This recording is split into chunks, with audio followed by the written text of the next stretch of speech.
Good afternoon. Today we're going to talk about using multiple points of view to draw with or to show motion. And here's Annette. Okay, instead of multiple points of view, we're going to use multiple points. Okay. And basically, this technique that we'll talk about today and try using is one that you can use whenever you want to enliven your subject and make it look like it's moving or something of that idea. You can use any medium to use, so it could be paintbrushes, colored pencils, and in classes at the college, we oftentimes use colored pencils that we would just rubber band together and then draw models and so forth and make them look like they were actually in action. But the first one that I'm going to show you, I'm going to use some of the colored markers.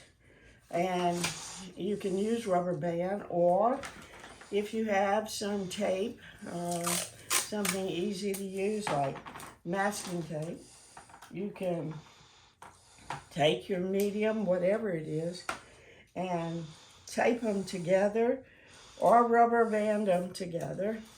In this case, I'm just going to wrap some masking tape around the colored markers. Be sure they're about the same level, and then take the caps off.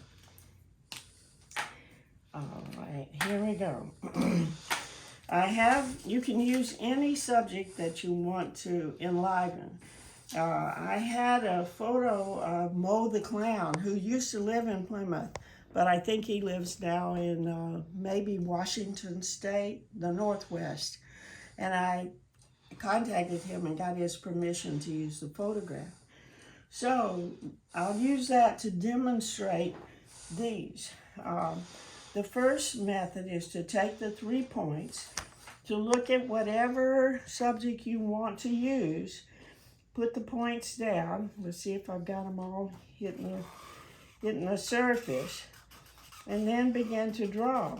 When you begin to draw, and it looks like one of them's not getting there, you get 3 lines for the price of 1.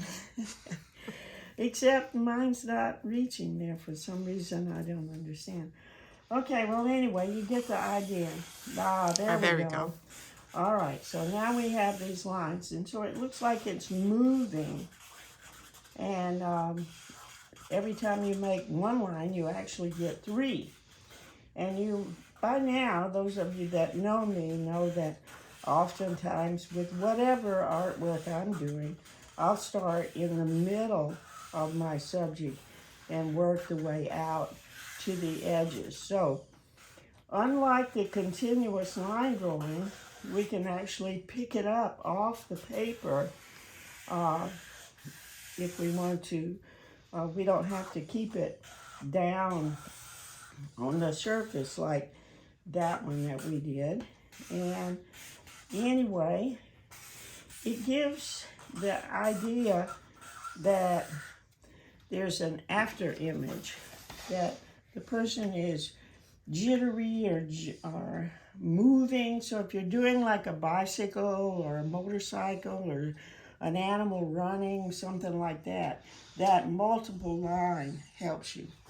The other thing that you can do is to, and like I said, you can use any medium, is that you can use a subject like this is one where there's a young woman with an umbrella walking down a lane, and it's raining. So if you wanted to make a drawing and then add the moving parts, you could do that. So what I've done here is taken 3 soft pastels with a rubber band around them. And if I want to make it rain, hopefully, here we go. We get lots of rain bouncing off of the umbrellas and so forth. In other words, we can add lots of lines in to our image at one time if we want to and make it seem like it's raining or moving. Let's see if I can get a little more. But I hope you can see it. Yep, that looks great. So basically, you could do a drawing, add a bunch of lines with that technique, or you could just start the drawing from the get-go with 2 or 3 or 4 or 6 points, all rubber banded together.